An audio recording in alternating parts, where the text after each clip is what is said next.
Okay, he's there, so he's not having a speech now. And so he's on the way, he will come later? Apparently, yes. Apparently. So you will start? Switzerland, who was a school teacher by profession, but as he says, now he is an engineer. Louis Palmer has done something that I could not even begin to think about doing. He has driven around the world in a car that is basically the size of a bread box, and he is pulling a flatbed behind him with solar panels on it. When we discussed, when he arrived this morning, whether he had thought to get a bumper sticker from every state or every country that he had visited, we determined that the bumper stickers would probably have weighed more than the car.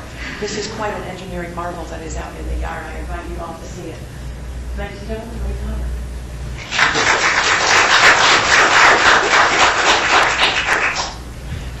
Ladies and gentlemen, good morning. I'm very happy and pleased to take you on a world tour today and to introduce you the idea of solar taxi. This is the first time in history that a solar-powered car is going around the world. So far, I'm very happy to say that the car has made 27,000 miles. Altogether, it's 33,000 miles. So far, we have done 28 countries. We want to make 12 more. And we are on the road. Today, I can celebrate with you exactly since 14 months. And it's 3.5 months left until we go home. And then hopefully this will be the first time ever a car is going around the world without a single drop of petrol. The whole idea, thank you. The whole idea started with this. People ask me, why do you do that? Now the answer is very, very simple. What is this? That's the reason why I do it. We see it coming. We all know about this. This is it's a drop of petrol. Now, which drop of petrol is it? It is exactly the last drop of petrol. That makes me motivated to do this trip around the world. And actually it all started in 1986. I'm the guy down there on the right side in the corner. I was 11 years old and I had always a dream. I want to go and see the beauty of this world. Drive a car around the world when I will be grown up in maybe 20 years. But of course, how should I do that if I take a petrol car? I pollute the earth. I destroy what I would like to see. There is no more beauty left if we have global warming. Global warming was known. Our teacher told us about that in 1982. At the last drop of petrol is coming to an end and we're going to have an economical crisis then. It was all known. So in 1986, I designed my first solar car. That's the solution in my mind when I was 14. Go with this around the world and enjoy the beauty and tell the people what can be done. I want to tell you short what happened later in my life. In 1994 I crossed Africa on a bicycle, 6,000 miles all by myself. I had forgotten the dream about the solar car going around the world. I decided to go by bicycle and see all 5 continents. So I crossed Africa on a bicycle. I crossed United States in an ultralight airplane, 1996. In 1998, I've seen South America with another ultralight airplane.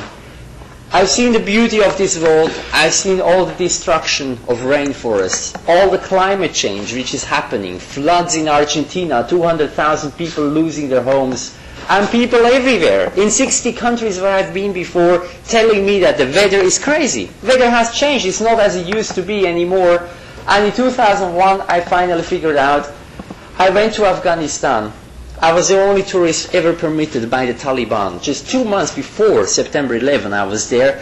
And I had to sign a paper that I'm not allowed to take pictures. That's why I've taken 14 rolls of slide films over there. I smuggled it out of the country. I've seen global warming also in Afghanistan. For 3 years, no more rain. People have never seen something like this before. And then back in Switzerland, I raised money with these pictures. I did public speeches like here, put out a little box, people could donate. I got $150,000. With half of it, I supported a clinic, a hospital over there, and with half of the money, I built a school for 750 kids. And that made me think. In these days, we even have war for petroleum. That's what many people say. And I just cannot go back home and say, okay, everything is okay, I go on with the rest of my life. No, I want to do something. Everybody has to be part of the solution. And I just figured out, what can I do with my knowledge, with my background? So I will start Solar Taxi. and go around the world with a mission to teach people, to tell them that we have solutions which are ready, available, and affordable for a better world, without global warming, without war. So the concept is very simple. Make an electric car, make sure that all the power comes from solar, because the sun is shining for free. That sounds fantastic, very easy. And also, I have to tell you, now many people tell me, yeah, with this concept, it's fantastic, looks great. You know, when I started thinking about the concept, they say it's great, but you have a parking problem. I say, yes, correct, I have a parking problem, but actually, the real solar car that we are going to use in everyday life is the one without the trailer. You have the solar cells on top of your house. From there, you feed the solar energy into the battery, or you use the solar energy inside your home, and if you don't have any use, you just feed it back into the grid. And if the governments cooperate, you should get great incentives and get money back for that. That is the idea. So don't worry, you don't have to pull a trailer behind you. This is just to show to the people in this world on a world tour that it's really solar powered. So that's my basic concept, very simple, but it's much more difficult to make it. I want to tell you how I really could fulfill this dream to go around the world. Now, the thing is, I need a good Swiss bank account for that, you know. I have a Swiss bank account, I'm telling you. I had one 4 years ago, but that doesn't mean anything, you know. It was empty. Also, I'm a school teacher. How should I build a car? I don't know how to build a car. So I just thought, okay, the only thing I have is actually time. If I throw my television out of my window, I gain 2 hours a day, because that's what an average Swiss is, or European is watching TV. I think in America it's about 6 hours or something like that. But anyway, I will gain 2 hours. And okay, what I can do, I invest 2 hours a day for 1 year. I go to talk to companies and see if they can support me. The heart of a solar car is a battery. I have to be able to drive this car even in bad weather. So I need a battery which can store a lot of energy with little weight. And the perfect battery is the Swiss Zebra battery. It consists of sodium, nickel, and ceramics. And if I have 2 batteries, I can drive up to 200 miles with 1 charge of battery, no matter if the sun is shining or not. So that was my idea. And I went to see the director of this company in Switzerland. He gave me 5 minutes time to introduce my project. And after 5 minutes, we had a handshake, and he gave me 2 batteries worth of $30,000. So I walked out with these batteries out of the factory, and I said, oh my goodness, now I have to do it. Now I really have to build the car. So I went to the next place, the universities in Switzerland. I talked to 4 of them, and all 4 supported me. They gave me the students, and they told me, if you go down the road on your world tour, you reach the border of Germany after 100 miles, and your car is falling in 2 pieces, don't blame us, it's a student's work. So I said, okay, I agree, we have to take these chances. And so these students were happy to develop the car in 1 year, and then many Swiss companies contributed for another 1 year. They built the car. About 200 people were finally involved building the car, and it's all Swiss technology, all high-tech from Swiss companies. And then I figured out, just before I was ready to take off, that I need a special energy concept. I need solar energy to power this car, but I do not need all the solar cells on a trailer. I can have easily my solar cells back in Switzerland on top of my home, on top of a roof. From there I feed 5,000 kilowatt hours into the grid. That allows me to access any power outlet in any building along my way. I just take the same energy amount out of the grid than what I feed into the grid. It works like a bank. If I take $100 out of my bank account here in Washington, that's a different piece of paper. It's not the same that I put in the bank in Switzerland, right? But it is still my money. Everybody says this is my money, even though nobody has ever seen that piece of paper before. Now with the energy you can do the same. This energy that I get out from the grid here has never come from Switzerland. But somebody else is getting my clean energy in Switzerland, so I can take the energy from here. And it's keeping the balance. There is no need for additional dirty power because of me. I produce my own electricity, and I use the grid as a bank to store my energy and take it out when the weather is bad. So with this concept, I go around the world, and there is never any stop. If it's raining for 1 week, or in China I had 3 weeks of fog, I don't have to stop my expedition. I just take the energy from the grid, from my account, and I'm absolutely independent from the weather. Because there's many people around who say, ha ha ha, when you come with a solar car into a tunnel, or if the weather is bad, ha ha ha. No, it's not true. I still drive. No problem. So 50% of my energy comes from the trailer, 50% is produced in Switzerland and comes through the grid into my battery. And I'm very happy to say that 3 months before I started, I had to paint my car blue because Q-Cells became my main sponsor. This is the world's largest company for the production of solar cells, and they are my main sponsor. And that makes it possible that I can now go across 5 continents. I can do 33,000 miles, visit 400 cities and 40 countries in 18 months.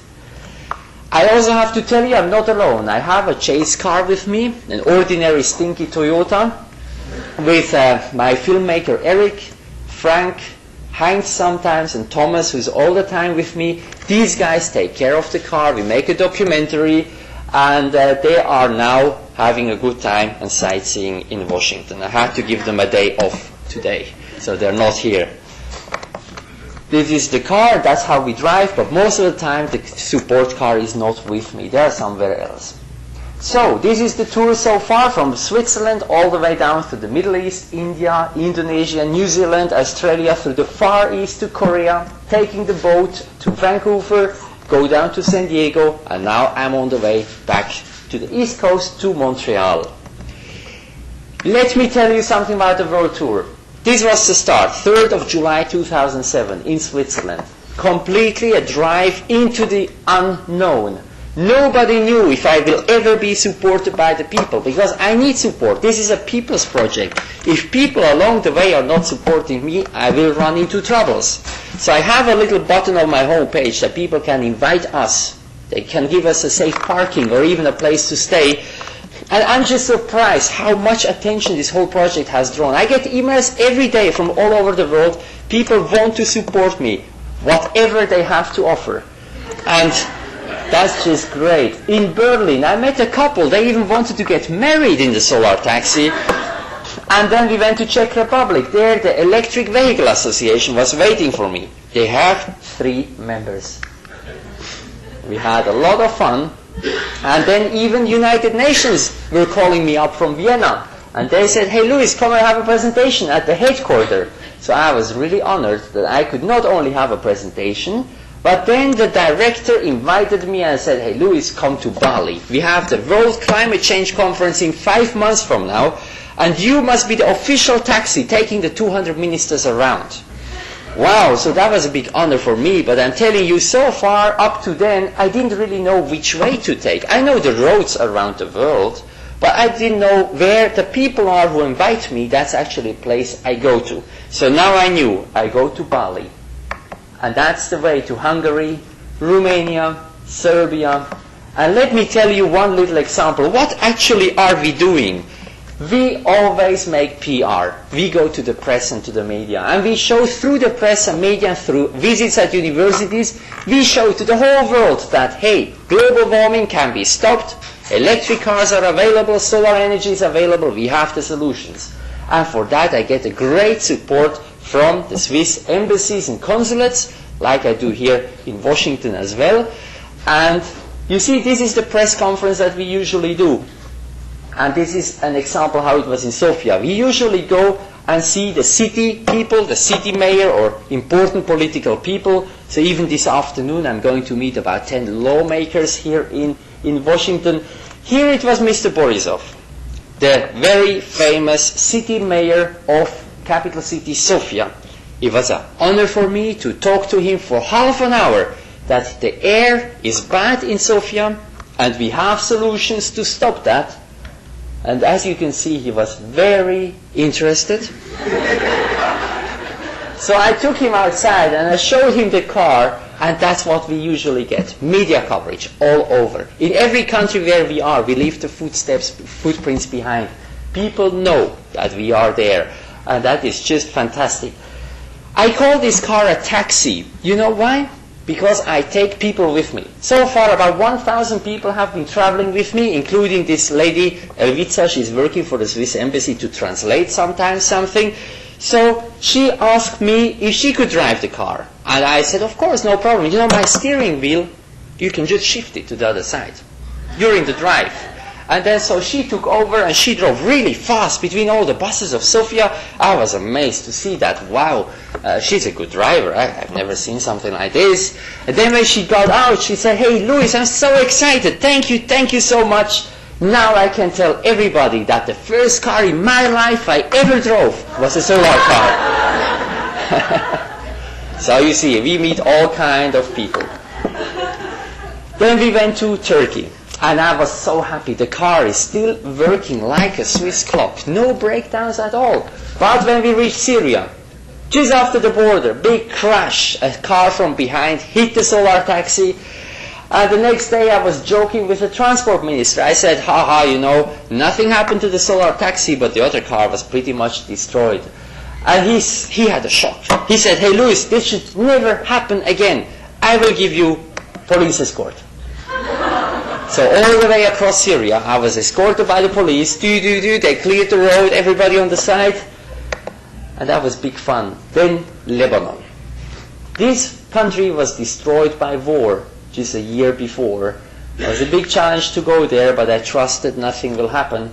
And then we met in Jordan, Prince Hassan, second highest person of Jordan, and he has a dream. He wants to put solar cells all over, or in one spot in the desert of Africa or in the Middle East. And from there you could produce enough electricity. I'm telling you what, a space of 140 by 140 miles of solar cells in the Sahara Desert. How much electricity does that produce? Is this enough for Switzerland? I'm asking you. Is this enough for Switzerland, for Europe, or for the whole world? Now what do you think? Who says it's enough for Switzerland? Who says it's enough for Europe? Who says it's enough for the whole world? Okay, I see. People know here. It's for the whole world. Absolutely. You can also make it, if you say, okay, the desert is too far, or we don't want to destroy the landscape, you can also say, okay, this is actually the same area than all the rooftops in this world. Just cover all the rooftops of the buildings in this world. We don't even have to destroy landscape. Just do that. And it's enough electricity that we can generate through solar power. All we need for that is sand. Producing solar cells, silicon, that's made out of sand.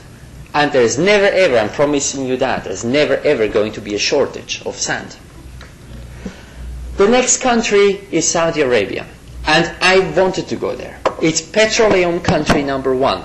And exactly this country doesn't let any tourist go in.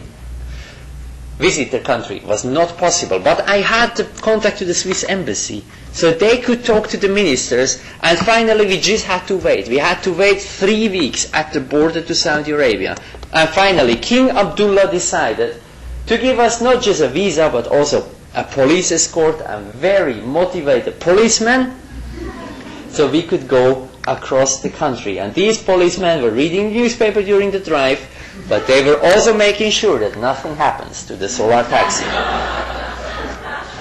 I had a speech at the Royal Kingdom School, where all the future kings are being educated. I thought I have to teach these guys about global warming and the end of petroleum.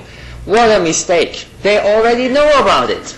It's not that you go there and they have no idea. They know. In 20, 30 years from now, the party is going to be over. There's no more petrol left. And so they were very open. Look at this. This was the press conference in Riyadh in Saudi Arabia. You know, they know exactly, hey, the only thing that you need for producing solar energy is actually sand and sunshine. So here we go. That's what they have.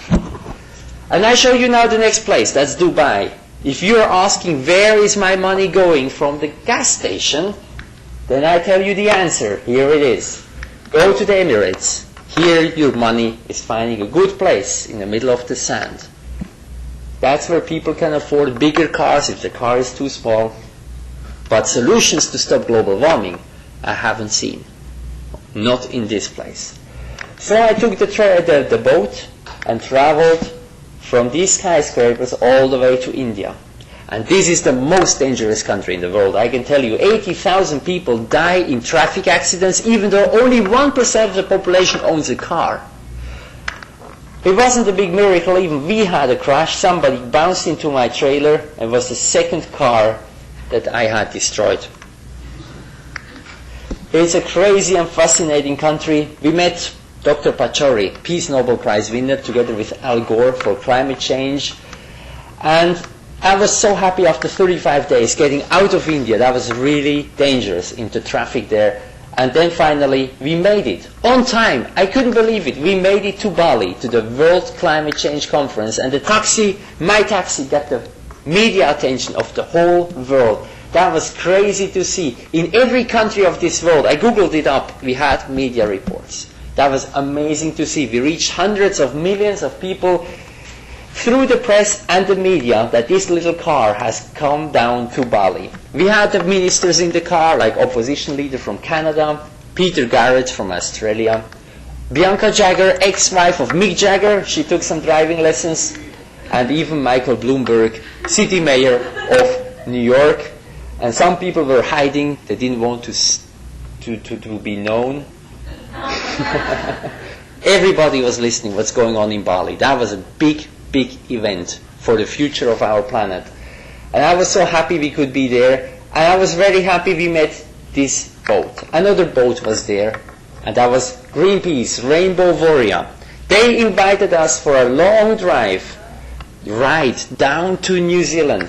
I didn't want to go to New Zealand, so I ended up during Christmas and New Year on this boat.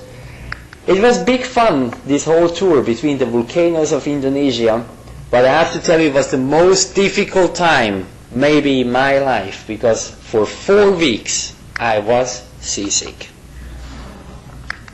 Finally, I was so happy to be in New Zealand, but the problem in New Zealand, it's a wonderful island, but almost nobody living there. So we met some people at the university on the southern island, and they said, hey Louis, we want to build a same car like you, just faster, without a trailer, and we want to give it to you so you can drive it around the world the next time. So now, since then, I'm inviting universities all over along my way to join me in a race in 80 days around the world. Start this end of next year or beginning after next year, and I'm having about 5 cars participating in this first time event. Electric cars can do it, they can be very fast, and that's what we are going to demonstrate the next time. Australia, a beautiful island.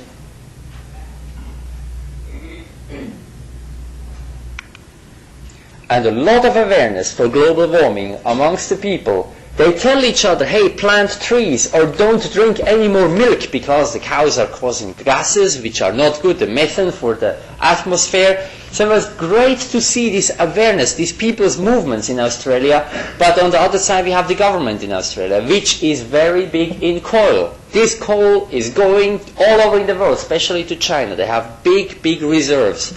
And of course the government doesn't want to hear about global warming. They were ignoring it for years and years. And in Australia, it wasn't a big surprise to me. We had almost, or let's say very little media coverage.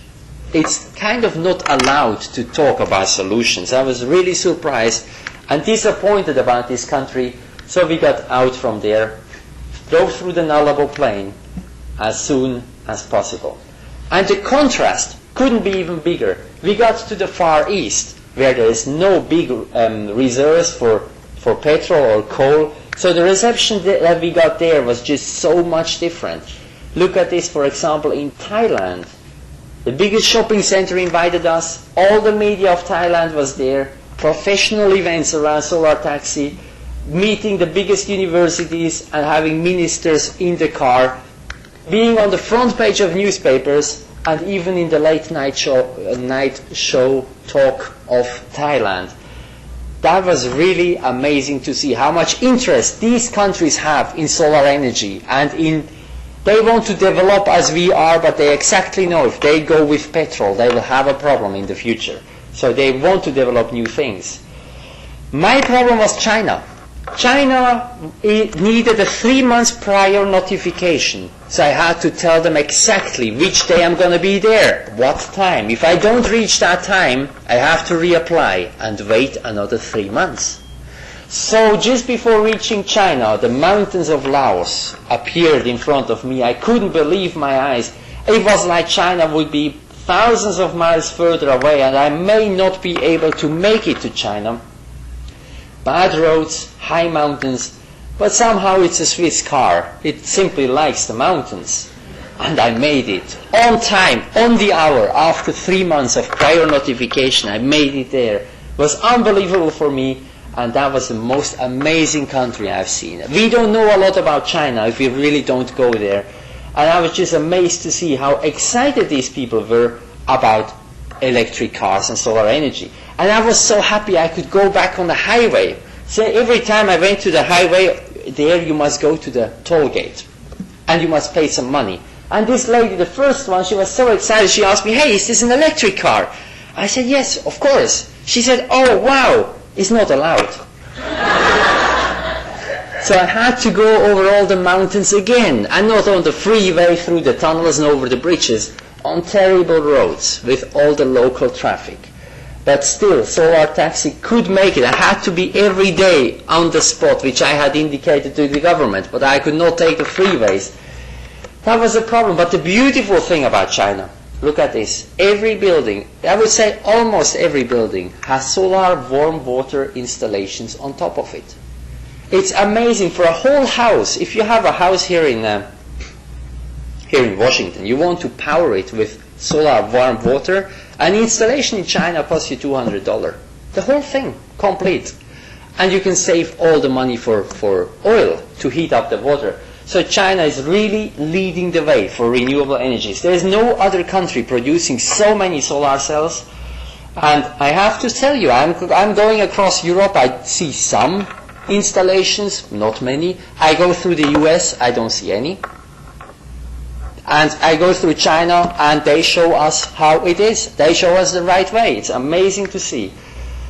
Even the interest in solar taxi was so incredible. I went down the highway once, I was allowed, and suddenly I was stopped by the police. Not because I wouldn't be allowed, because they had 5 journalists on board, and they wanted to interview me on the highway. So the police closed down one lane of the highway so I could make my press conference there. It was amazing. Then Shanghai and Beijing, and then I was on the way to Japan. First of all, Korea, great country, but I want to go to Japan. Toyota, Honda, Nissan, I wanted to visit all of them and see what they think. But believe it or not, the only country on this planet which said solar taxi not allowed is Japan. You know why? Because in 1946, Japan signed a treaty with all the countries in the world that they accept each other's license plates. I don't know why they forgot Switzerland. So they were pointing at the missing treaty from 1946. And now Swiss cars are not allowed in Japan. Not even our Toyota Chase car, which is, I think, made in Japan, is not allowed to drive around in Japan. So we went straight from Korea with a boat to Vancouver, and from there crossed the border to the United States, and I wanted to go down to Hollywood. We didn't know anybody in Hollywood, so wasn't a problem. We ran into them, these stars there. We met in Malibu, we met Tony Shalhoub. He's the monk, you may know the monk. He was excited. He drove my car around. He said, "Look guys, I can include you in my film for 3 seconds. You will be seen all over in the world." So I had to overtake a bus in Malibu, And that will be seen all over the world for 3 seconds. And it took me a whole day to be included in that training and whatever. So it was amazing. Then somebody had the telephone number of James Cameron. So even he came out of his house to make a test drive of the solar taxi. He's the producer of Terminator and Titanic. You may know him.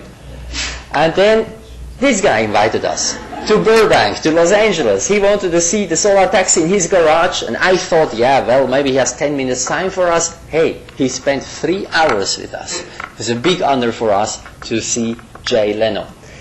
And then Monument Valley, now going east, Arches National Park, and the highest mountain of our tour, Whale Pass in the Colorado Rockies. And then this oasis is called Nebraska. And then just see the cornfields, you know. It's called the wheat basket of North America. So where is the wheat? I haven't seen a single field of wheat, just corn for the production of ethanol. So now we see where the priorities are in this country. And this is so problematic. I'm telling you, I wish I would not have seen that. It's not good to see this for days and days, just being in the middle of corn. Then we came to Chicago. We had a great event at Sears Tower with the manager and the Swiss consul. They're both Swiss, so that's why I was invited there. I got a ride on top of Sears Tower. And then we were even invited to stay at a private place on the 54th floor of a skyscraper. And then, you know, I'm always surprised also about this country. I go to GM, the first automobile manufacturer on the whole tour. I wasn't expecting anything. I was surprised that they invited me, but that was exceeding our expectations by far. We had such a great welcome by 2 leading people of the Chevy Volt project. Have you ever heard about Chevy Volt? That's, just to tell you, it's an electric car. You can go 40 miles just on electric, and then if you want to drive more, you can drive it as a hybrid. Then the petrol engine is switching on.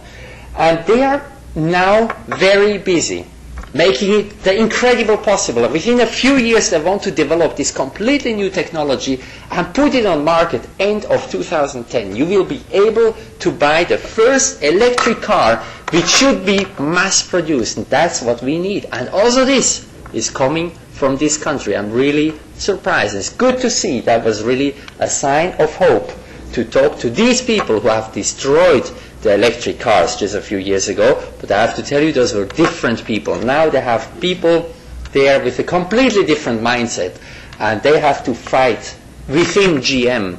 But it seems that this Chevy Volt project is the last hope that GM has. It's amazing to see how Detroit is just destroyed, no more jobs and desperate and everything, you know. So it's really a sign of hope that we have from Detroit, which we don't have from Europe. I don't see that in Europe happening. Maybe in Japan. So it's good. Then we came to Toronto, and down to the Niagara Falls, and now to New York State. The first time I was stopped by 3 police cars. Yes, once in a while it happens, but it's 1 police car. Here was 3. License papers, driver license, registration, number plate. They didn't want to see all that. Nothing. Just curiosity. Hey, how are you? What do you do? Where are you from? What is this technology all about? So I was really surprised. And they gave me a little sticker of New York State Police on my windshield. You can see it. They said, if you are ever stopped by New York troopers or highway patrol again, just show them this sticker. This means that you have already been checked. So now, from Montreal, we will take the boat and go down to Algeria, just to touch down a little bit in Africa, and then up to Spain. And in December, 1st of December, we should be back in Poland at the World Climate Change Conference, next conference. And hopefully there we can announce to the whole world media that the solar taxi has made it all the way around the world. Yes, technology works, it's reliable, it's affordable. And then we go back to Switzerland. I promised my mother to be back home just before Christmas. If you want to see more about Solar Taxi, visit our homepage, leave your comment there. If you want to say something, solartaxi.com. And I would like to thank to everybody who made this event possible, not just my main sponsors, all the Swiss companies who provided the parts and pieces. Also, thank you very much for the university for inviting me, that I could be here at this famous university with this great background. Thank you.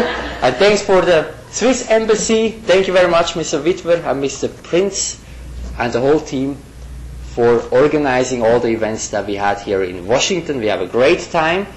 And what's next? 80 days around the world.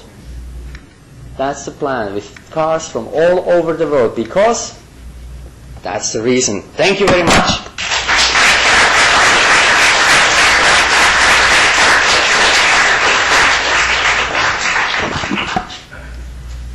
It's now my pleasure to call upon Alexander Witwer, who is the Deputy Chief of Mission of the Embassy of Switzerland.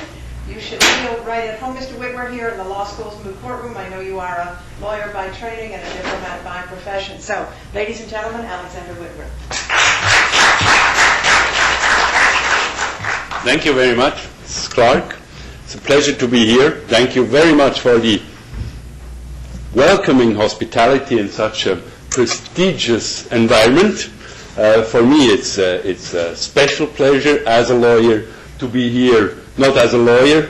I missed the opportunity to have maybe 2 or 3 years in such a good school here in Washington. So I'm doing my 4th year up on Cathedral Avenue in the Swiss Embassy as a diplomat. So when I see what Louis Palmer is doing, maybe I missed another opportunity.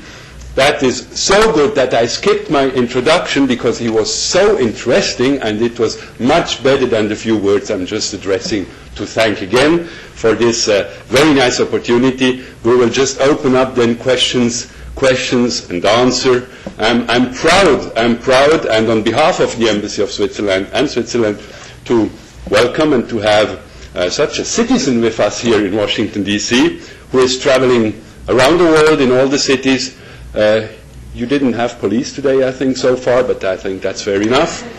Maybe you will see the mayor this afternoon. That is another story. Some Congress people, although I think a bigger part of them are in a convention somewhere in a city in the Midwest. So that is a good time to be here and to show and to drive around with your solid taxi this afternoon. Maybe we will one day see that the taxis, instead of having those panoplies with some pizza reclam or ads, maybe they will drive around with some solar cells, and you will have been the one bringing the idea to the people.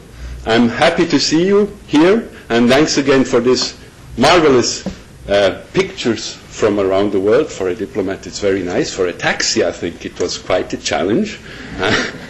And it's so good to see you in a blue T-shirt and not in a green T-shirt, because I think the blue will be the color of the future. So thank you very much, and please welcome again. I think he had a little break so that he could have some water, and then he is ready, I know, for the questions and answer. There must be a lot of them. Thank you again. Thank you for the hospitality, and bon voyage.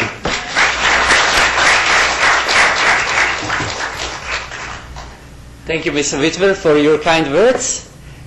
I'm ready if you have any questions to answer them. I'm from India, most dangerous country in the world. Apart from the bad accidents, we also have good engineering colleges where a lot of good work on the solar cells and solar cars is being done. So there are those places called IITs, Indian Institute of Technologies, where lots of solar cars have been developed. Their panels are launched on the top of the cars, and there is a group of students who are trying to commercialize the technology. So I'm just wondering if you had a look at any of them. We had a look at certain solar rickshaws. They can have the solar cells on the rooftops. There's no problem. It's really good. First of all, India has the sunshine. Second, those are cars which make short distances. I have a 20 horsepower motor. I have to make 20 horsepower if I really need it, for a big car. Now the small rickshaws are okay with a 2 horsepower motor. So they can have the solar cells really on top of them. And I know they do a great job to develop these rickshaws. I have seen one private project of the Maharaja of Udaipur, in Udaipur, yeah.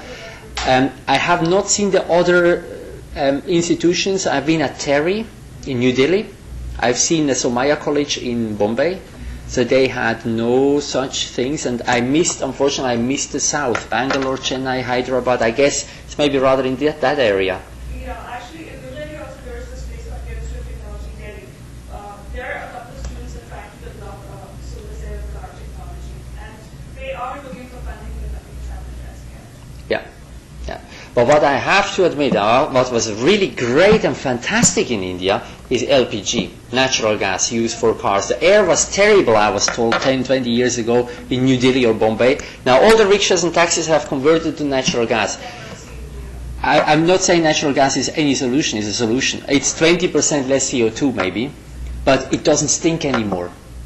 And the air quality in these Indian cities has really improved a lot. So I can walk around and breathe the air, and they have made big, big improvements, which are really big for India. And I would love to see these improvements also happening in the developing countries, or in the developed countries. Yeah. Yes, please. You talked about putting energy into the grid by putting solar panels on your roof, and therefore you had that sort of bank system. Yeah. France is the cleanest air in the world, and they work on nuclear energy. So what's your position on nuclear? I don't think I'm in the position to talk about if I'm for nuclear or against nuclear. I know the advantages, I know the disadvantages. I know uranium is coming to an end also in 20 years or 30 years. I know the problem of waste material is not solved. I know terrorists can come and blow them up, and we have a big problem.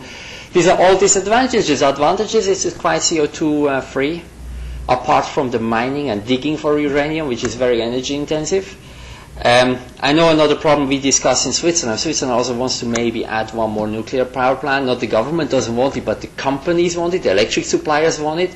The problem is the public is paying the price. The taxpayers are paying a lot of costs.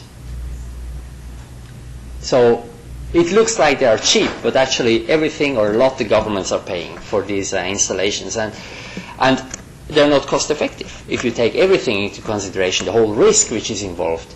So there's a lot of negative things, and I just see solar energy. It's so simple. Hey, build these factories. We have seen the factories in China which are producing the silicon, and they have one factory so far in China. And still they're the leaders for producing of silicon, and now they want to produce 4 more factories. So they say the price for silicon will drop by 75%. If that is coming true within the next 5 years, we will all go to Walmart, get our solar cells there, put it on the rooftop, and we will save money. And this is not a government decision. This is no matter if we have nuclear power or not. This will happen anyway. So, in my opinion, it doesn't make sense at all to build more nuclear power plants. Instead, the governments should put some money into solar energy to accelerate that, into wind farms to accelerate this. That would make much more sense. Let's see what the lawmakers say this afternoon. Yes. I have 2 questions. The first is, how much is that car worth? And if you could just explain the bank metaphor again. Yeah. I don't quite understand how you're getting energy from. Sure. Very good question. I forgot to tell you actually. Very good. We have to talk about the price of the car. Now, if the people, I got support of 200 people. They supported me for free. I didn't have to pay anything, sometimes a lunch, and that was it. They worked for me. Now, if everybody had given me a bill and said, okay, Louis, I worked for you 2 hours, give me $40. Then I have to tell you the whole car would cost, as it is outside, at least like 2 Ferraris. The material is much less, of course.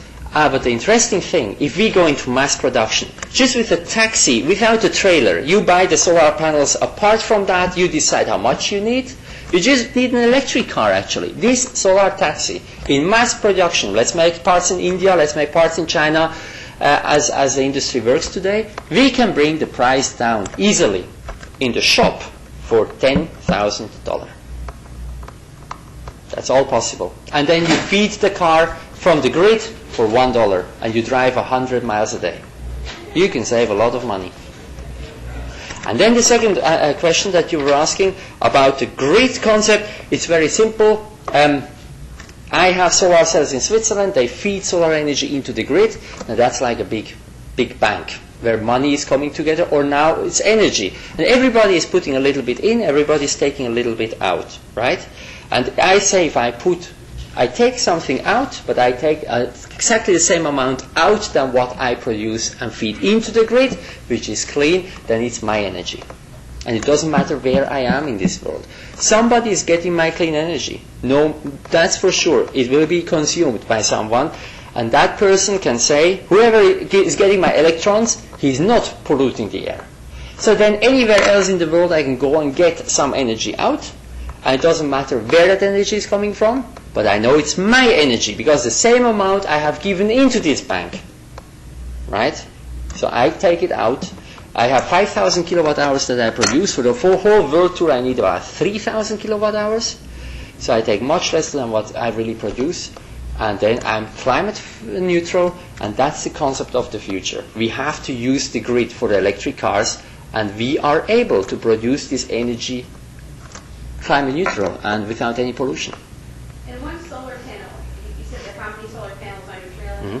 There are 5, is that what you said? Solar panels, I have, I think, I don't even know, 9 or 12. And how much does one solar panel cost right now? The whole installation that you see there is about $4,000, $5,000. And this here gives you on a sunny day 60 miles. So you can find out that gives you about 30,000 kilometers in a tropical country. In Washington, D.C., maybe let's say 20,000 kilometers. Yeah, that's about how much? 13,000 miles. You can drive this solar taxi 13,000 miles a year with the energy which is produced by these solar cells. 20 years of warranty you get from the manufacturers. If the solar cells break or something happens, within the first 20 years you get the solar cells replaced for free. And then the next 20 years they should work without any problem. They should work actually for 40 years. That's what people say. But I believe if you take care of it, maybe once in a while you change the glass, then they can even work 80 years, but nobody really has experience. Nobody knows. We cannot promise that they will work 80 years. Could you discuss the battery technology? How far can you drive in your set of batteries? And how much do they cost? Isn't battery technology really the big problem? Yeah, that's a very good question. I mentioned to you that the battery costed now, if I have to pay them from the factory, from Zebra Battery, $30,000. Both batteries that I have inside. These two batteries give me a range of almost 200 miles at a continuous speed of 35 miles an hour. So in city traffic or on the highway, it's of course less, but most of the time I travel 35 to 40 miles an hour and it's flat. So I get my 300 kilometers or almost 200 miles when I'm on the world tour. About the costs. Now, Zebra is producing 2,000 batteries a year. They have over 100 employees. So you can see that it is expensive right now. But the sodium, that is salt. The nickel is not so expensive because we don't need a lot. The ceramic is not expensive neither. There's a little bit of aluminium in it, just a very little bit. So the material cost is almost nothing here in this battery. So what is expensive is the labor. So let's get into mass production. Let's make 100,000 batteries a year. And then these two batteries would cost $3,000, maybe $4,000. That's why I can say mass production, this car could be easily made for $10,000. The motor would cost $400. The controller, $600. A little bit of aluminium, a body around, some glass, some lights, a steering wheel. That's not a lot of money. So with $10,000 we could easily produce this car. The weight of the batteries right now is 500 pounds, two together, and they have a capacity of 28.2 kilowatt hours. So it's as good as a lithium-ion battery.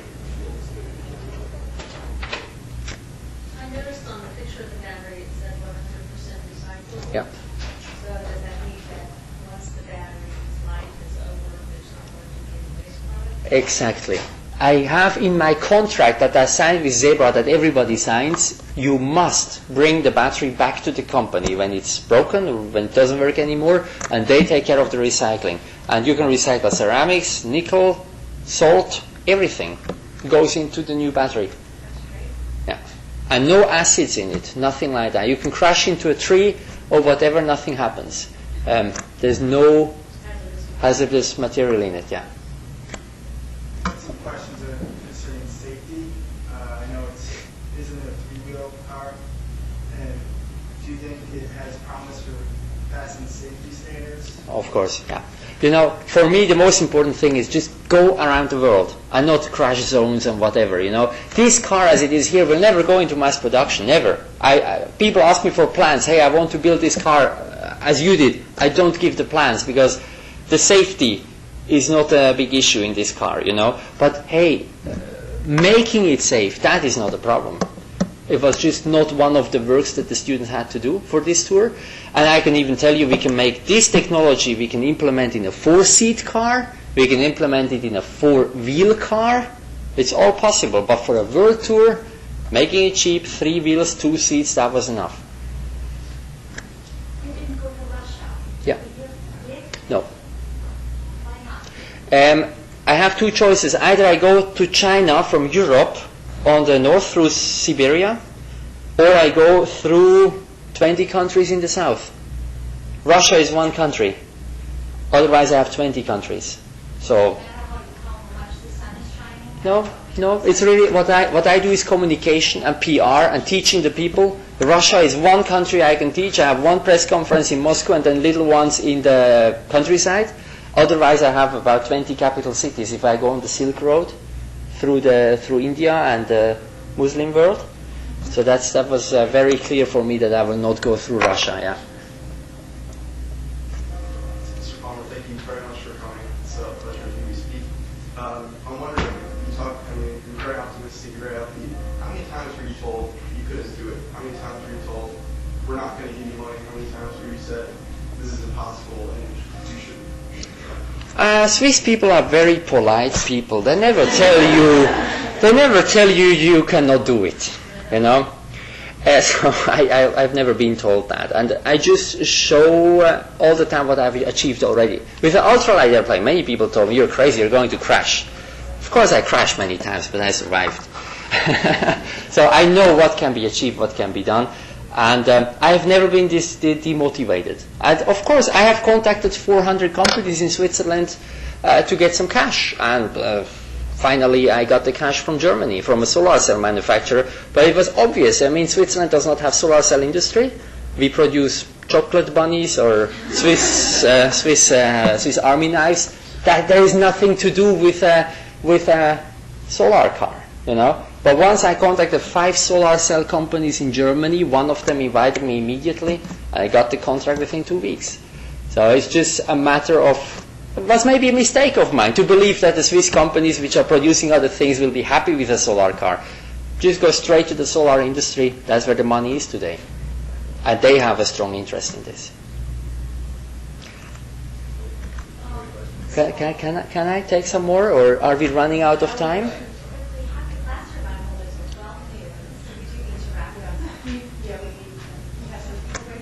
Okay. So, thank you. Thank you very much for being here. We have a gift for Mr. Palmer. It's a GW hat and ball cap in a recyclable canvas bag. Thank you all for being here. Good afternoon. Thank you very much. Thank you Thank for you. being here. Wow. Okay. T-shirt and baseball cap. Colonials. George Washington University. Great. So for this kind of that it was really great. That's fine. Oh, Andrew.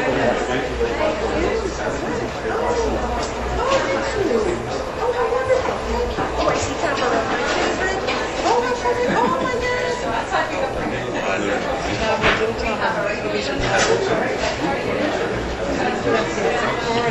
Oh, what But you need it far. Thank you. Oh, yes, I But I know. think that was really very, very nice.